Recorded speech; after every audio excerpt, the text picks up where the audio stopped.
Hello అందరికి welcome back to my channel Salma Nabi natural talks. చేపలు తిని చాలా రోజులైందని ఆలోచిస్తూ ఉంటుంటే ఇవాళ మా వీధిలోకి ఒక ఆవిడ వచ్చింది నెత్తళ్ళు తీసుకుని.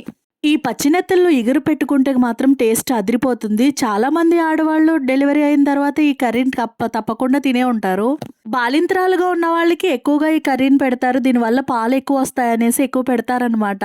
నెత్తళ్ళు పులుసు కన్నా ఇగురు చాలా టేస్టీగా ఉంటుంది. వండే విధంగా వండేతే మాత్రం అసలు కంచాలు ఖాళీ అయిపోతాయి. ఈ నెత్తళ్ళ చేపలను చేసుకోవడమే కష్టం గానీ వండుకోవడం అయితే ఈజీ. 10 minutes లో ఈ ఇగురు అనేది రెడీ అయిపోతుంది. అంత ఈజీ ప్రాసెస్. నేను చెప్పే ప్రాసెస్ లో ఈ కర్రీని ట్రై చేయండి. టేస్ట్ మాత్రం అదిరిపోతుంది. అందరూ శబాష్ అంటారు. ప్రాసెస్లోకి వెళ్ళిపోదాం, వచ్చేయండి. ముందుగా పచ్చి నెత్తళ్ళని తీసుకుని వాటి తల తోక అన్ని తీసేసుకోవాలి. ఈ నెత్తల చేపల తల తోకతో పాటుగా పొట్ట కూడా ఉంటుంది. ఆ పొట్ట కూడా తీసేసి మంచిగా శుభ్రం 1-2 సార్లు శుభ్రంగా కడుక్కొని పెట్టుకోవాలి. ఇప్పుడు కడిగేసుకున్న చేపలలో ఉప్పు, పసుపు, కారం వేసుకుని మంచిగా కలుపుకొని మ్యాగ్నేట్ చేసుకుని పెట్టుకోవాలి. ఈ చేపలని ముందుగానే ఉప్పు, కారం, పసుపు వేసి కలుపుకొని పెట్టుకోవడం వల్ల ఈ చేప అనేది చప్పగా లేకుండా టేస్ట్ మాత్రం అదురుతుంది. ఇలా మంచిగా ఉప్పు, కారం ఇవన్నీ వేసుకుని మ్యాగ్నేట్ చేసేసుకుని ఆ బౌల్ని పక్కన పెట్టేసుకుని ఉంచేసుకోవడం. ఒక 10 minutes పక్కన పెట్టేసుకోవాలి. ఇప్పుడు ఈ కర్రీలోకి మనకి 2 మీడియం సైజ్ ఆనియన్స్ సరిపోతాయి. ఈ ఆనియన్స్ సరిపోతాయి, గ్రేవీ కంటే సరిపోతాయి. చేపల కూరలో ఎక్కువ ఆనియన్స్ వేసుకుంటే చేపల కూర అనేది స్వీట్నెస్ అనేది వచ్చేస్తుంది. కాబట్టి ఆనియన్స్ నేను చూపించినట్టు 2 మీడియం సైజ్ చాలు. ఉల్లిపాయ ముక్కలు మిక్సీ జార్లో వేసుకుని దాంట్లో 2 టీ స్పూన్ల ధనియాలు కూడా వేసుకోవాలి. అలాగే 1/2 టీ స్పూన్ జీలకర్ర కూడా యాడ్ చేసుకోవాలి. దీంట్లో 4-5 లవంగాలు కూడా వేసుకోవాలి. అలాగే చిన్న చెక్క ముక్క ఉంటుంది కదా, దాల్చిన చెక్క, అది కూడా వేసుకోవాలి. తర్వాత దీంట్లోకి ఒక వెల్లుల్లిపాయ రెబ్బని తీసుకుని దాన్ని వలుచుకుని దీంట్లో వేసేసుకోవాలి. నేను ఉల్లిపాయ పేస్ట్ సపరేట్గా, మసాలా పేస్ట్ సపరేట్గా మిక్సీ చేసుకోవట్లేదు. నేను 2 కలిపి మిక్సీ చేస్తున్నా.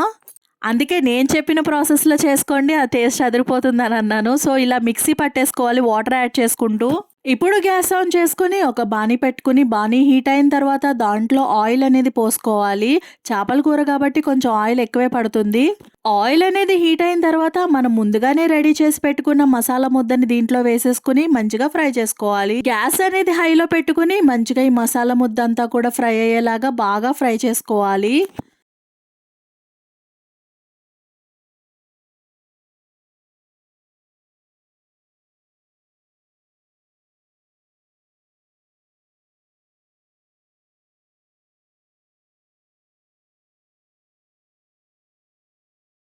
దీంట్లో 2 పచ్చిమిర్చిని చీలికలుగా కోసుకుని ఈ మసాలాలో వేసుకుని బాగా ఫ్రై చేసుకోవాలి.